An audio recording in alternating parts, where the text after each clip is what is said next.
En zone rurale, le secteur de la santé est une priorité. Mercredi soir, de nombreux professionnels de santé se sont réunis à Reyerswiller pour la première réunion de la CPTS du Pays de Bitche. Cette communauté professionnelle territoriale de santé est un projet gouvernemental lancé en 2016. Il a pour vocation de créer un réseau local entre les professionnels de santé de tous les secteurs. On manque de quasiment tous les professionnels de santé. Donc c'est vrai que l'intérêt aussi de travailler tous ensemble, c'est aussi de montrer à nos patients qu'on est capable de travailler de façon coordonnée, de façon groupée, qu'on n'est pas tous à se faire la guerre les uns les autres, bien au contraire. Un projet qui plaît au sein du milieu médical où la communication n'est parfois pas très optimale. La CPTS permettra notamment la mise en place d'un site internet où seront centralisées les informations entre professionnels de santé.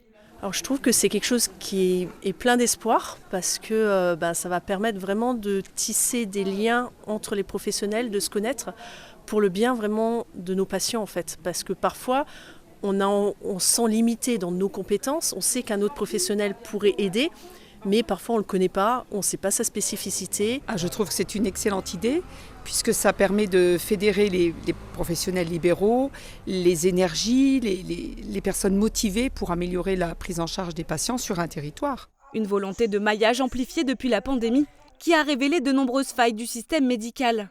Manque de moyens, de personnel ou encore de communication. La CPTS, qui tend à résoudre ces problèmes, est coûteuse et complexe à mettre en place, mais elle bénéficie cependant du soutien de l'Agence régionale de santé. L'ARS est là pour les soutenir, pour les accompagner à rédiger un projet de santé et également il y a une partie subvention financière qui leur permettra de pouvoir mettre en place notamment la coordinatrice, mettre en place ses actions et pouvoir obtenir des subventions sur la partie acquisition, informatique, etc. Si plus d'une quarantaine de CPTS sont d'ores et déjà actives dans tout le Grand Est, d'autres sont actuellement en projet. Celle du Pays de Bitche, elle, sera opérationnelle à partir de cet automne.